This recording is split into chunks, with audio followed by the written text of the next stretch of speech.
अपने दोनों हाथों को जोड़कर पंच परमेष्ठी भगवान का स्मरण करें। ओम नमः सिद्धेभ्यः।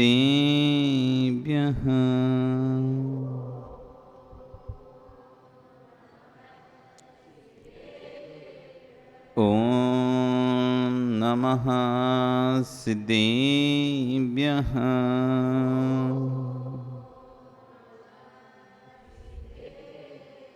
ओम नमः सिद्धेभ्यः।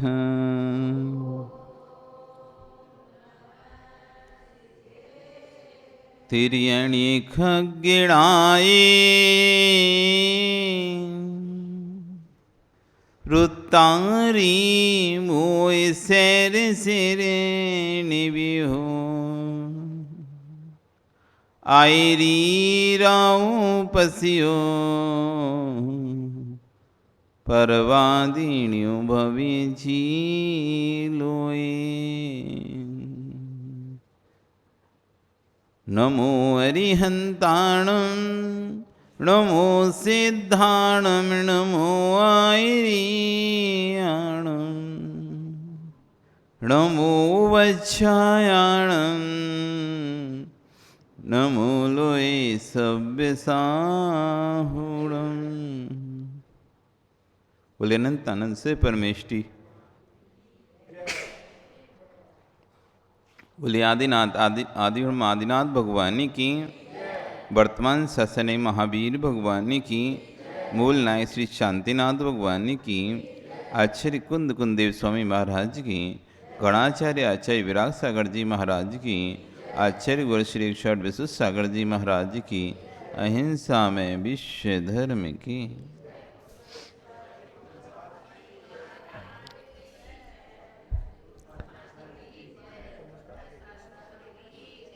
बंधु, वर्तमान शासन नायक वर्धमान स्वामी के शासन में शांति प्रभु की चरण निश्रा में बैठकर हम सभी जिन देशना का श्रवण कर रहे हैं, ये जिनेन्द्रवाणी मनीषियो जगत कल्याणी।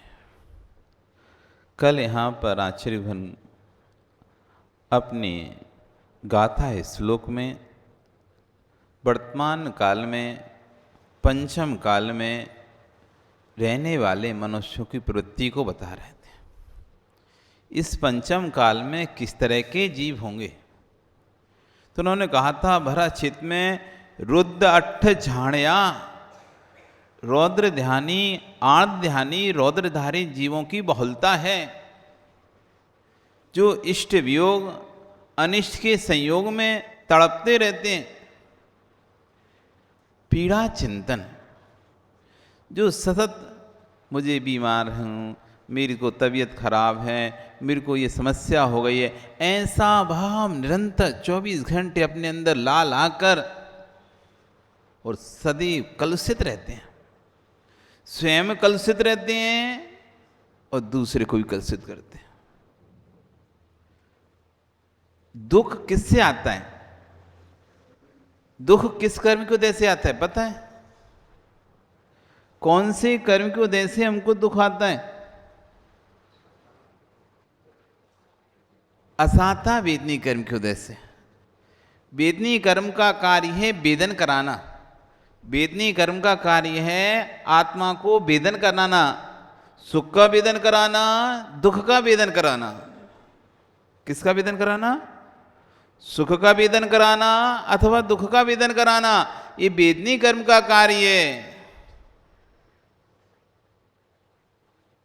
साता वेदनी जब उदय में रहती है तो हमें सुख का अनुभव होता है।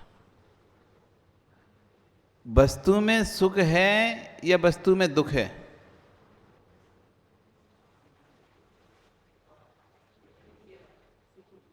वस्तु, आपने लड्डू खाया तो लड्डू खाया तो अच्छा लगा आपको, आपने लड्डू खाया अच्छा लगा। जो भी चीज़ आपको फेवरेट है, कोई हर व्यक्ति कोई ना कोई चीज़ फेवरेट, किसी की मिठाई फेवरेट होती है तो किसी का नमकीन होता है, तो किसी का पराठा होता है, तो किसी का पूड़ी होती है, तो किसी का कुछ होता है।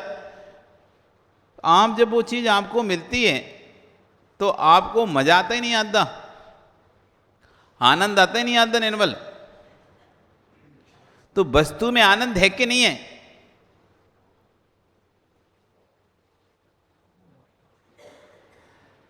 आपको जो इच्छा है वो वस्तु यदि आपको मिल जाती है तो आपको आनंद आता है। तुम लौकी की सब्जी नहीं खाते और तुम्हारी देवी मिलते लौकी की सब्जी बना के रख दे, तो फिर क्या कहोगे? फेंको इधर, ये क्या है? रोज रोज रोज रोज लौकी लौकी बना के रख देते हो, और कोई सब्जी नहीं मिलती क्या? एक ही सब्जी एक ही घर में। बीमारों का भोजन, दाल लौकी बीमारों का भोजन, क्या रोज बना। एक बार क्या हुआ, एक राजा अपने मंत्रीगणों के साथ बैठा हुआ था,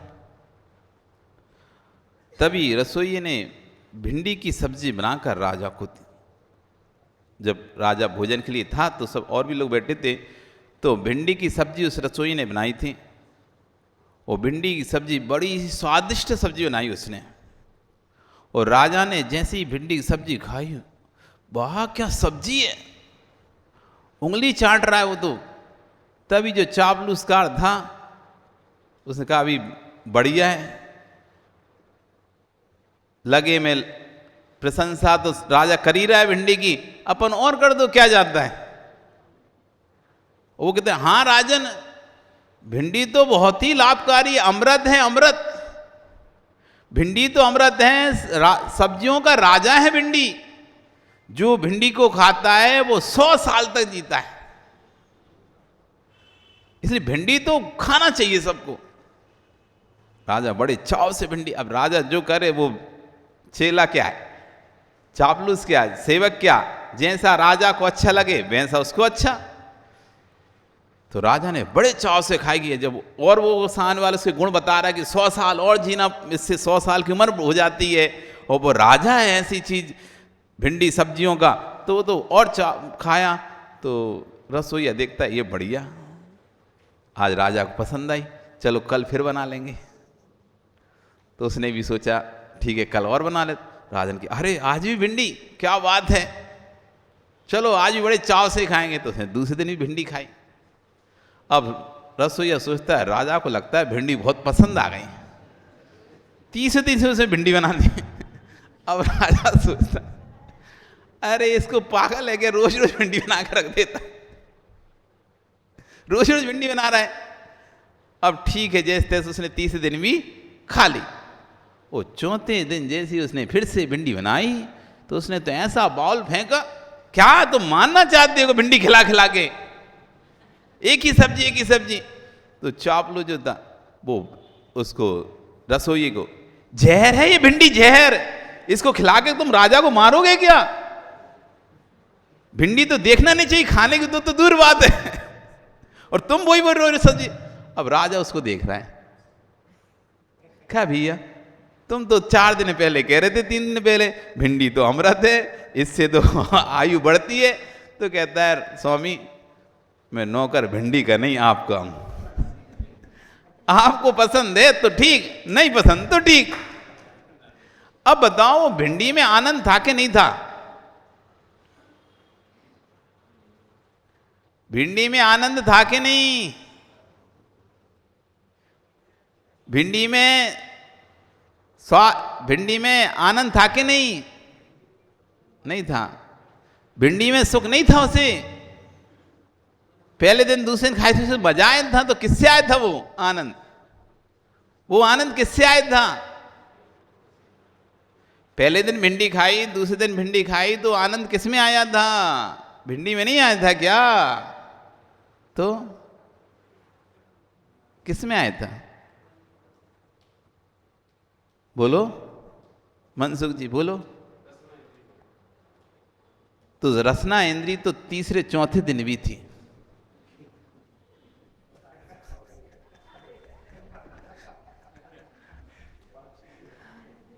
रसना इंद्री क्या तीसरे चौथे दिन नहीं थी क्या?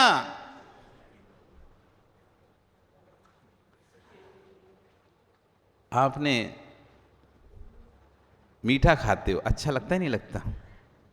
वो जब आपको बुखार आ जाए, फीवर आ जाए, तो मीठा अच्छा लगता ही नहीं लगता। मीठा अच्छा लगता ही नहीं लगता। एक क्या दो गुलाब जामुन खा जाओ, आप 4 खा जाओ, लेकिन जब तबीयत आपकी खराब है, बीमार हो रहे हो, तो कितने गुलाब जामुन अच्छे लगेंगे आपको? कितने अच्छे लगेंगे सुनील जी? देखने का मन भी नहीं होगा। अच्छा लगने की बात तो बहुत दूर की है, कोई सामने लेके भी आ जाए ना, हटाओ तुम इसको अभी, हैं? हटाओ, करो बाहर। वो कह रखा रहने तो तुम्हारे सामने जाता क्या है? नहीं, तुम इसको हटाओ पहले यहां से, तुम्हारा तो फेवरेट है ना, हटाओ। कभी वो रसगुल्ला आपको आनंद देता था, कभी वो रसगुल्ला आनंद देता था, आज वही रसगुल्ला आनंद नहीं दे रहा। राजेश, घर में एसी है कि नहीं है? राजेश, घर में एसी है कि नहीं? चलाते हो कि नहीं चलाते? चलाते हो ना? कब? ठंडियों में। एसी आनंद देता ही नहीं देता तुमको अभी, लेकिन आनंद देता ही नहीं देता। वही एसी दुख देता ही नहीं देता। जो एसी तुमको आनंद दे रहा था, तुमने कहा ज्यादा देर चलाएं तो कष्ट देने लगता है, तकलीफ देने लगता है। अब आनंद था किसमें?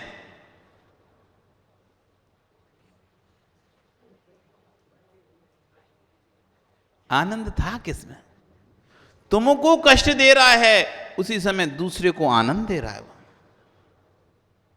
यदि तुम कहो कि एसी कष्ट दे रहा है तुमको, तो तुमको कष्ट दे रहा है, दूसरे को आनंद दे रहा है। भाई तुमको ठंड लग रही है, तुम ओढ़कर सो रहे हो, खिड़की बंद करके सो रहे हो, भाई तुम्हारे बगल में बैठा वो तेज पंखा चला के सो रहा। ऐसा नहीं होता क्या? ठंडियों में पंखा चला के लोग सोते ही नहीं सोते?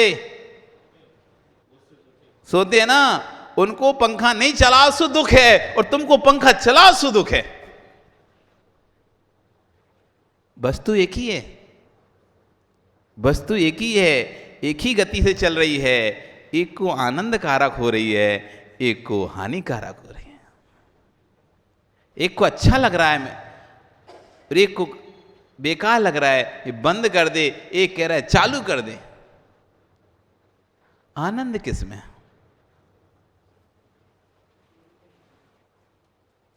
किसमें आनंद नरेंद्र? बोलो। बोले तो फंसे कि बोले ही मत। ये दिलीप भी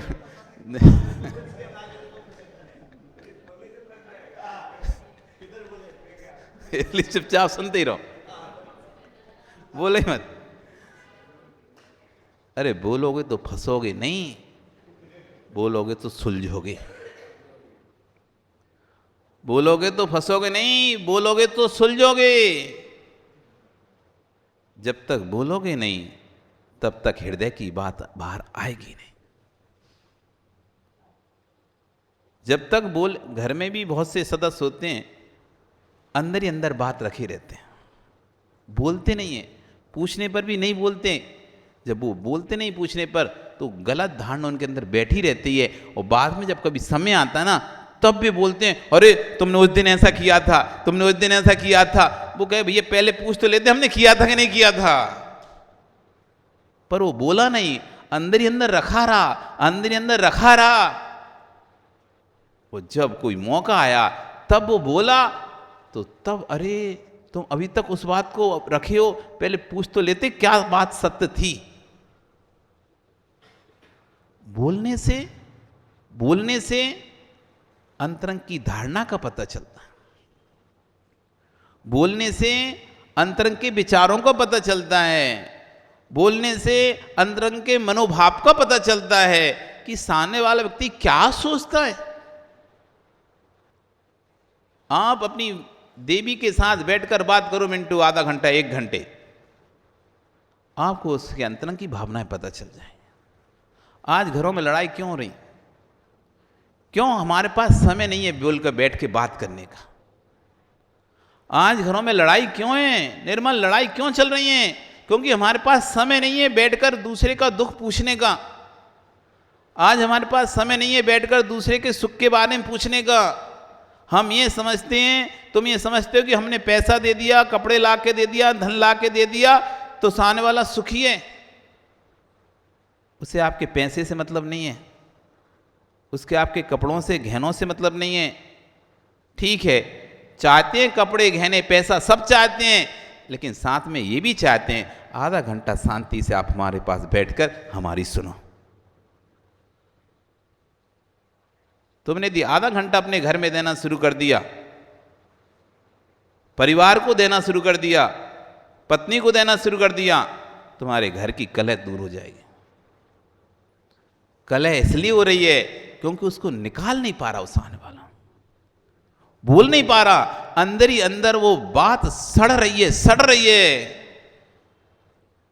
तो मुख से बदबू निकल रही है। फिर तुम यदि समय देते तो सारा गंदगी निकल जाती, और जब सारी गंदगी निकल जाती है उसके बाद फिर कोई भी सड़ान नहीं रहती। समय देना सीखो, बोलना सीखो, समय देना सीखो, बोलना सीखो। बोलने से इसलिए माताओं समय लेकर अपनी सारी निकाल दिया करो। तुम निकाल दोगे ना, भरी नहीं रहेगी, भरी नहीं रहेगी तो फिर कभी मौका पे सड़ान करके निकलेगी नहीं। अभी नहीं निकाला, भरा रहा तो सड़ता रहेगा अंदर, और कभी समय आएगा तो फिर बदबू के रूप में, सड़ान के रूप में निकलेगा। फिर वो दांत में एक कण फंस जाए,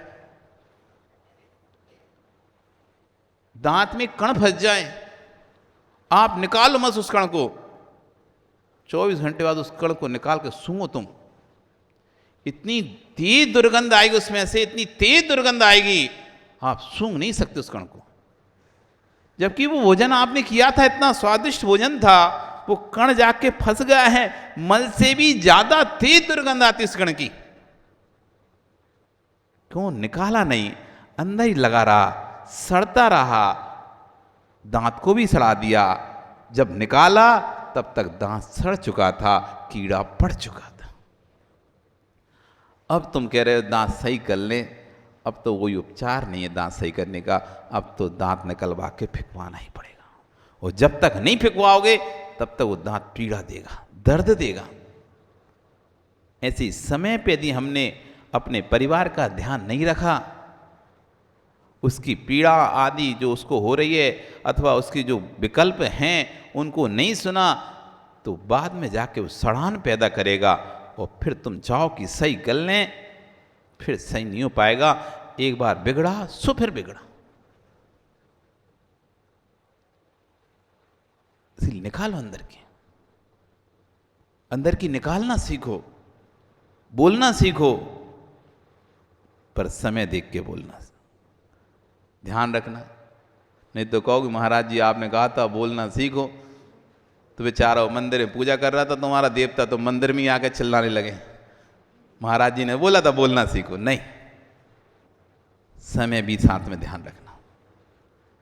सामने वाले का आप फेल क्यों हैं, आप फेल क्यों होते हो?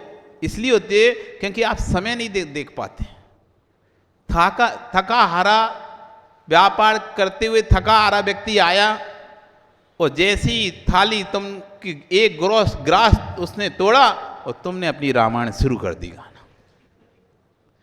एक ग्रास भी मुख में गया नहीं था, पेट खाली था, अंदर से गर्मी बढ़ रही थी, और उसने जैसे ही एक ग्रास बोला, वो माँ जी ऐसा बोल रही थी, वो दीदी ऐसा कह रही थी, नंद भौजाई ऐसा अब तुमने शुरू कर दी अपनी रामायण गाना, उसे एक और भी अंदर से शांति से जाने नहीं दिया। हमें ये चाहिए, वो उसके यहाँ जाना है, हमें मायके जाना है, हमें शादी में जाना है, तुमने अपनी सारी फरमाइश डिमांड उसको शुरू कर दी। अब उसका अंदर तो गर्मी थी, दिमाग में भी गर्मी चढ़ाई, कहीं नहीं जाना, शांति से ही रहो, बहुत घूम लिया, कुछ नहीं दिलाना, बहुत दिलाई कपड़े, अब तुम फिर रो रहे हो, ऐसा बोलते हो हमसे। पहले उसे पेट तो भर लेने देते। जब पेट भर जाता, अब शांति से समय देखते, माहौल देखते, कहीं जाने की जल्दी तो नहीं है इसको, शांत है, खुश है, अब बात करो। व्यक्ति जब खुश रहता है, आप उनसे कोई भी बात करो, वो मना भी करेगा ना तो बड़े प्यार से मना करेगा उस समय। जिस समय व्यक्ति खुश रहे, किसी प्रकार का उसे विकल्प नहीं है, उस समय आप उससे कोई बात भी कहोगे, या तो मान जाएगा, और नहीं भी मानेगा, मना भी करेगा, तो झुझलाएगा नहीं आपके ऊपर, चिल्लाएगा नहीं आपके ऊपर। और आपने समय देखा नहीं, माहौल देखा नहीं, कहीं भी बात बोल दी तो 4 लोगों के ऊपर आपको डांट खाने मिलेगी और आपको अपना बेइज्जती लगेगी। देखो इन्होंने 4 लोगों ऊपर हमारे सामने चिल्ला दिया, 4 लोगों सामने हमारे ऊपर चिल्ला दिया। इसलिए समय और परिस्थितियां भी देखकर काम करना चाहिए। क्या समय, क्या परिस्थिति चल रही है, सामने वाला आर्थिक तंगी से तो नहीं गुजर रहा, वो कहाँ कहाँ से मुश्किल से तो जैसे तैसे करके जुगाड़ तुगाड़ करके काम कर रहा है, और तुम उसमें कहो कि हमें ये चाहिए, वो चाहिए, अमुक चीज़ चाहिए, तो कैसे करेगा। सारी व्यवस्थाओं को देखते हुए फिर अपनी बात को जो व्यक्ति रखता है वह कभी असफल नहीं होता। इसलिए आगम में कहा 2 चीज़ों का हमेशा ध्यान रखना चाहिए, रीति और नीति। 2 चीज़ों का ध्यान रखना चाहिए, रीति और नीति। कहीं भी आप जाओ तो 2 बातों को ध्यान रखो, रीति और नीति। किसी स्थान के रीति रिवाज क्या हैं, किस स्थान के रीति रिवाज क्या हैं। नहीं तो आप गए किसी भी घर में और अपनी अपनी चलाने लगे जाते सही, अरे पहले शांति से दिखते सही वहाँ रीति रिवाज क्या चलता है, कौन का क्या स्थान है, कौन का क्या स्थान नहीं है, कौन किस प्रकृति का है, कौन प्रकृति का है, किससे बोलना है, किससे नहीं बोलना है, ये सब रीतियां वहाँ पर कौन किससे बोलता है, कौन किससे नहीं बोलता है, शांति से देखते। जब रीति को देख लेते फिर नीति कहती कि जिसकी चलती है अब आप उससे काम करवा, उसको काम बोलो। चलती दूसरे की है और काम किसी दूसरे से आप बोल रहे हो तो स्वाभाविक है कि आपका काम होने वाला नहीं है, क्योंकि जिसकी चलती वो मना कर देगा तो जिससे आपने कहा तो वो क्या करेगा, कुछ नहीं कर सकता। इसलिए वहां पर नीति कहती है, परिवार में हो, समाज में हो, कहीं भी हो, जिसका वर्चस्व होता है उससे आप अपने कार्य के लिए बोलिए तो नियम से आपका कार्य हो जाएगा। और जिसका वर्चस्व नहीं है तुम उससे यदि अपना कार्य के लिए बोलते हो तो कार्य संभव ही नहीं होना, नहीं है संभव। नरेंद्र, दिलीप, किसमें सुख है? वस्तु में सुख है कि नहीं है? बहुत अच्छे, वस्तु में सुख भी है, वस्तु में दुख भी है। ये सुख दुख चेतन में होता है या अचेतन में होता है?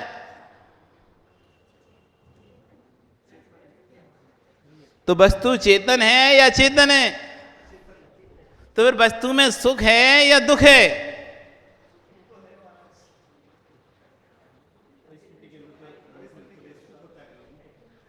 राजेश, बस सुख और दुख किसमें होता है, चेतन में या अचेतन में?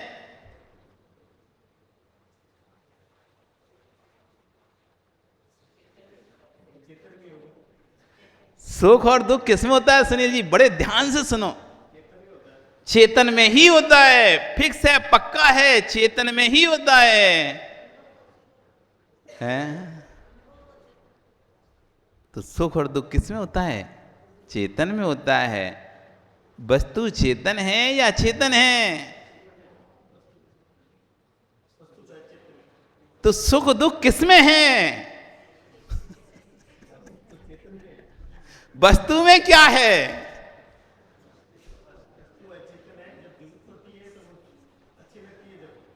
तो वस्तु में क्या है, हम ये पूछ रहे हैं। वस्तु में सुख है या दुख है? वस्तु में सुख है या दुख है? कि चेतन में सुख है दुख है। तो चेतन में जब सुख और दुख है तो वस्तु में क्या है? वस्तु तो अचेतन है।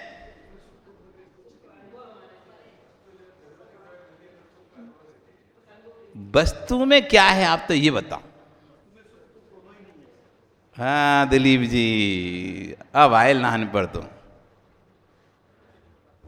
वस्तु में ना सुख है, वस्तु में ना दुख है, वस्तु वस्तु है। वस्तु में ना सुख है, वस्तु में ना दुख है, वस्तु वस्तु है। तेरी साता वेदनी कर्म को उदय चल रहा है तो वस्तु सुखभूत प्रतीत होती है, तुम्हारा असाता कर्म को उदय चल रहा है तो वही वस्तु दुखभूत प्रतीत होती है। वस्तु तो वस्तु है, वस्तु तो अचेतन है, वस्तु तो अचेतन है, उसमें सुख नहीं है, उसमें दुख नहीं है।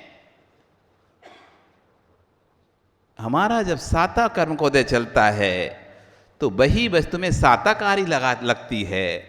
हमारा असाता कर्मों का उदय चलता है तो वही वस्तु हमको असाताकारी लगती है। हम उपचार वस्तु पर कर देते हैं, उपचार वस्तु पर कर देते हैं। माँ घर में आटे का डिब्बा है कि नहीं है? है कि नहीं? किसके घर में नहीं है आटे का डिब्बा बताओ तो? सबके घर में है ना। घी का डिब्बा, शक्कर का डिब्बा है क्या? अध्यक्ष जी कौन सी फैक्ट्री में घी का डिब्बा बनता है बताओ तो? कौन सी फैक्ट्री में आटे से डिब्बा बनता है? कौन सी फैक्ट्री में शक्कर से डिब्बा बनता है? क्योंकि इन माताओं घर में शक्कर का भी डिब्बा है, घी का भी डिब्बा है, आटे का भी डिब्बा है, सबका डिब्बा इनके घर में है। पानी की भी बाल्टी है। अब बताओ कौन से देश में पानी से बाल्टी बनती है बताना?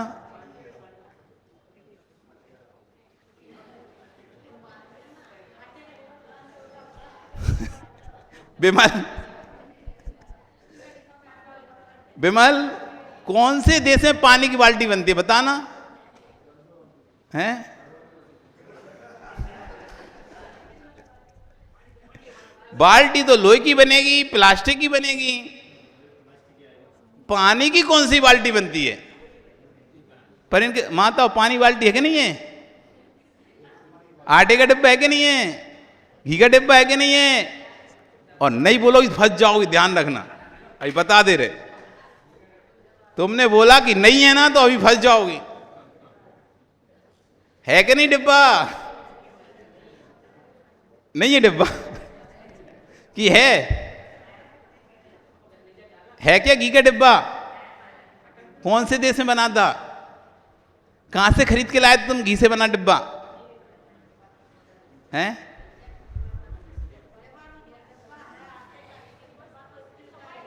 हाँ तो वही तो पूछ रहे हैं। तो तुम्हारे घर में आटे का डिब्बा है क्या? डिब्बा में आटा है और आटे का डिब्बा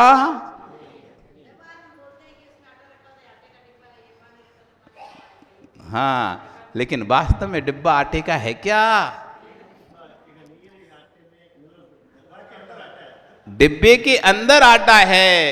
यदि उसी डिब्बे के अंदर घी रख दिया जाता आटा हटा के तो किसका डिब्बा हो जाता? वो शक्कर रख दी जाती तो किसका डिब्बा हो जाता? कह रहे हैं शक्कर का डिब्बा, कह रहे हैं घी का डिब्बा, कह रहे हैं आटे का डिब्बा, लेकिन वास्तव में डिब्बा तो स्टील का है। लेकिन फिर भी उपचार कथन है, क्योंकि उसके अंदर आटा रखा हुआ है, उसके अंदर घी रखा हुआ है, उसके अंदर शक्कर रखी हुई है, इसलिए उपचार कथन से हमने आटे का डिब्बा कह दिया। वास्तव में डिब्बा आटे का नहीं था। ऐसे ही हमने कहा कि हमें पंखे से सुख होता है, हमें टीवी से सुख होता है। वास्तव में पंखे टीवी से हमें सुख नहीं होता था। हमारे साता वेदनी कर्म से हमें सुख होता था, लेकिन पंखा सामने था, टीवी सामने था, रसगुल्ला सामने था, वस्तु सामने थी, इसलिए हमने उसको उपचार कर दिया, इससे हमें सुख मिलता है। लेकिन जब हम वास्तविकता में देखेंगे उस वस्तु से हमें सुख नहीं मिल रहा था, सुख तो हमें अपने साता वेदनी कर्म के उदय से मिल रहा था। जब असाता चलती है तो वही पंखा दुख देता है, असाता चलती है तो वही एसी दुख देता है, जब साता रहती है तो वही पंखा एसी आपको सुख देता है। जब बुखार आए तो थोड़ा सही कोई ठंडा कुछ पंखा ऐसा भी हाथ कर देना तो क्या कर रहा है भैया, असाता को तो चल रहा है। सिर दर्द हो, बदन सिर दर्द हो रहा हो आपका, तबीयत ठीक नहीं है, कोई 56 भूवी बना के आपके सामने रख दे, जबकि उनमें तो कोई कमी थी नहीं, तब भी आपको साताकारी नहीं लड़े। एक कोर लोग जबरदस्त, एक कोर तो खा लो, एक कोर तो खा लो, एक रोटी तो खा लो, एक ग्रास खा लो, लेकिन तो कहे भूखी नहीं है, हमें नहीं खाना, भूखी नहीं है, भूखी नहीं है, और जबरदस्ती खिला भी दिया तो उल्टी करते फिर रहे। क्या हो गया है ना, घी का डिब्बा वो भी स्वीकार करो। यदि हम व्यवहार को स्वीकार नहीं करेंगे तो लोक के व्यवहार का लोप हो जाएगा। नहीं तो फिर जब घी का डिब्बा मंगाएंगे तुम पता नहीं क्या उठा के ले आओगे तुम ढूंढते रहोगे घी का डिब्बा कहाँ है। घी का तो घी से तो कोई डिब्बा बनता ही नहीं है, तो घी का डिब्बा तो होएगा ही नहीं, ये तो स्टील का, ये तो स्टील का, ये तो स्टील का, तो कभी कोई सामग्री लेके नहीं आ पाओगे। इसलिए व्यवहार से ठीक है वो घी रखा है, इसलिए घी का डिब्बा है। व्यवहार से कह दिया कि वस्तु से में सुख है, वस्तु में दुख है, लेकिन वास्तव में देखा जाए तो न वस्तु में सुख है न वस्तु में दुख है। मेरे ही साता वेदनी का जब उदय रहता है तो मुझे सुख होता है, मेरी असाता वेदनी का उदय रहता है तो मुझे दुख होता है। इसलिए आज से ये किसी को दोष देना बंद कर दो कि तुम्हारे कारण से हम दुखी हैं। ये दोष देना बंद कर दो, पीड़ा चिंतन करना बंद कर दो कि अमुक के कारण से मैं दुखी हूं, उसने मेरे साथ ऐसा किया इसलिए मैं दुखी हूं। उसके कारण से दुखी नहीं हो, तुम्हारा ही असाता वेदनी का उदय चल रहा है इसलिए तुम दुखी हो। तुम्हारे ही असाता वेदनी का उदय चल रहा है, नहीं तो कोई कितना भी आ जाए, यदि तुम्हारा साता वेदनी का उदय है, कोई कितना भी आपको गाली भी दे दे, चिल्ला भी दे, तब भी आपके अंदर विकल्प नहीं आएंगे। स्वयं किए जो कर्म स्वासो फल निश्चय ही वे देंगे। जो स्वयं मैंने कर्म किए हैं वही तो फल देंगे। दूसरे के किए कर्म मुझे फल नहीं दे सकते, मेरे किए कर्म दूसरे को फल नहीं दे सकते। इतना अकाट श्रद्धान आ जाए जिस दिन आपको अंदर, मां रोटी खाने से भूख मिटती कि नहीं मिटती? रोटी खाने से कमल भूख मिटती है कि नहीं मिटती? मिटती है ना, पता है ना तुम्हें, श्रद्धान है ना। कोई कहे नहीं मिटती भूख, मानोगे क्या? रोटी खाने से भूख मिटती है, कोई कहे कि नहीं मिटती भूख रोटी खाने से, आप मानोगे क्या? नहीं मानोगे, क्योंकि आपको अटल श्रद्धा है उस रोटी पर। मैं रोटी खाऊंगा तो भूख मिटेगी। जितना आस्था श्रद्धा तुम्हें रोटी पर है कि मैं रोटी खाऊंगा तो भूख मिटेगी, ऐसी श्रद्धा यदि अपने कर्म सिद्धांत पर हो जाए तो जगत में कभी रोना ना पड़ेगा।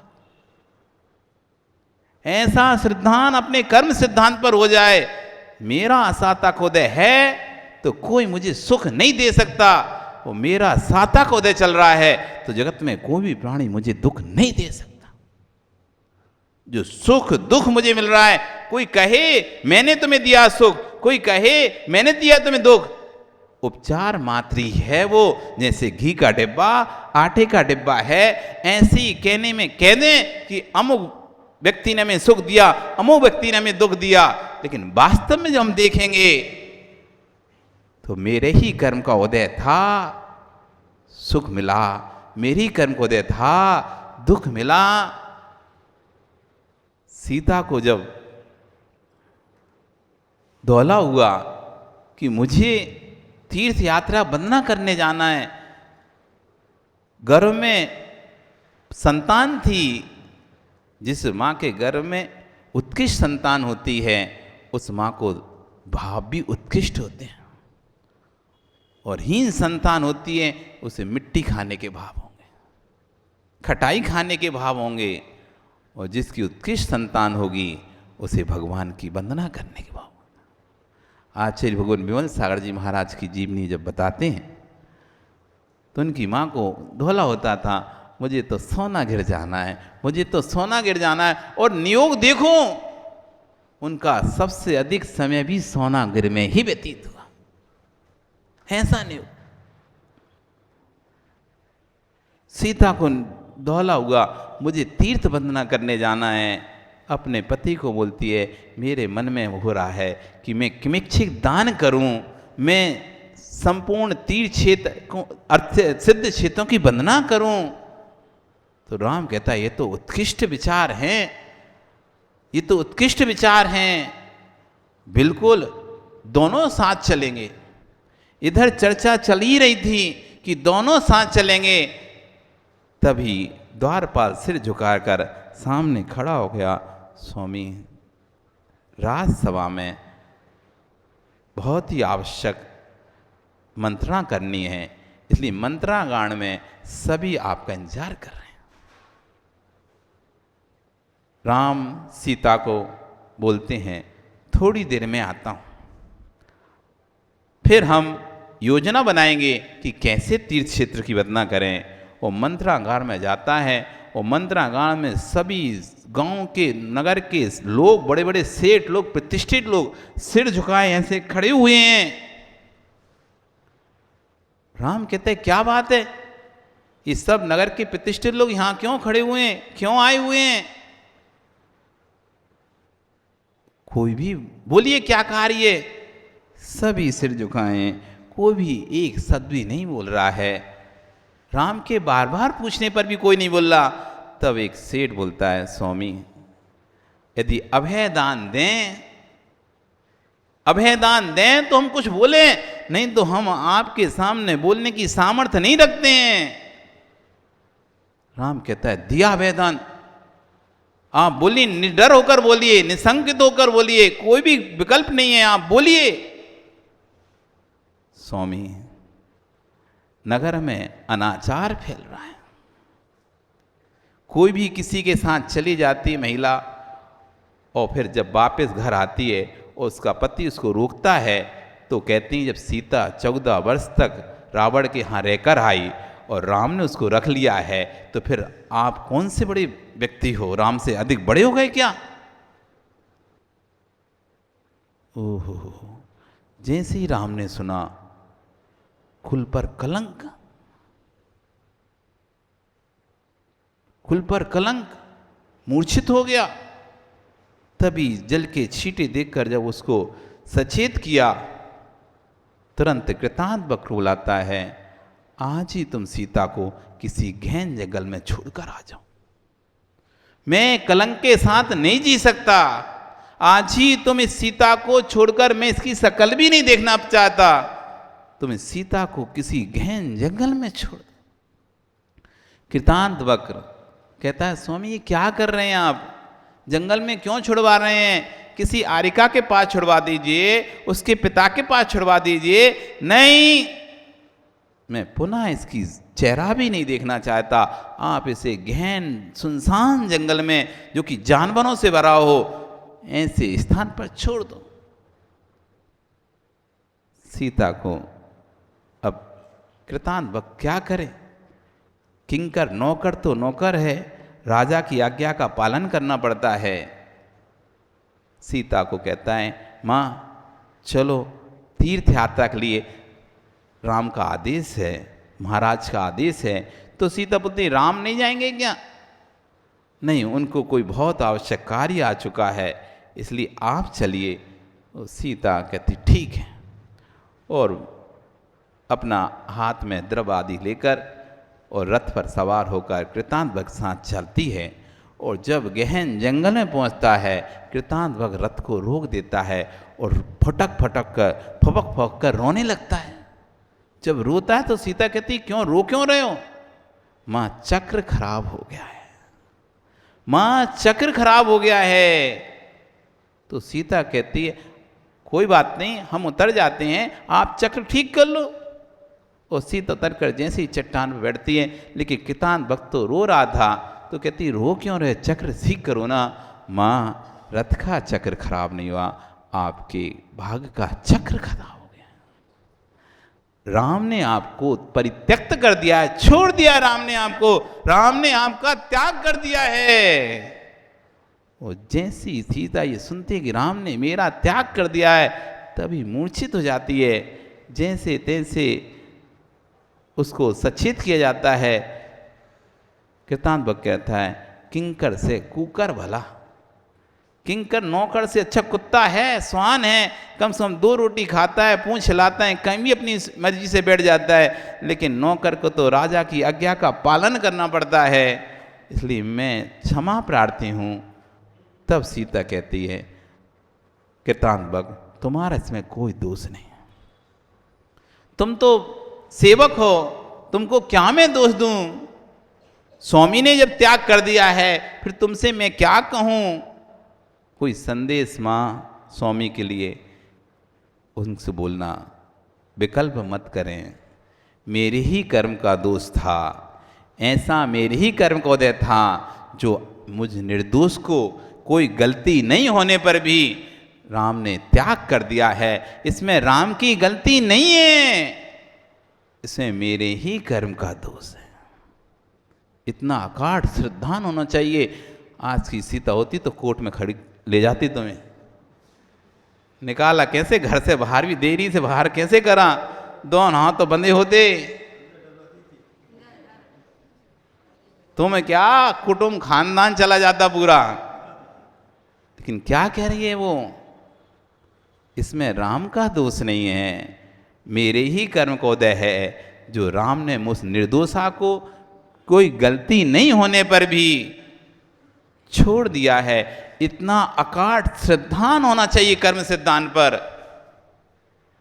मेरे ही कर्म का उदय है जो मुझे दुख प्राप्त हो रहा है, दूसरा मुझे दुख नहीं दे रहा। दूसरा तो जितना कर सकता था हमारी मदद कर ही रहा है, हमारी सेवा कर ही रहा है, हमारा इलाज करा ही रहा है, जितनी सामर्थ्य है वो अपनी सामर्थ्य के अनुसार हमारा इलाज करा रहा है। तब भी हम ठीक नहीं हो रहे तो हम उसको दोष नहीं दें कि तुम कुछ नहीं कर रहे, अच्छे डॉक्टर को नहीं दिखा रहे कुछ, अरे वो दिखा रहा है फिर भी ठीक नहीं हो रहे।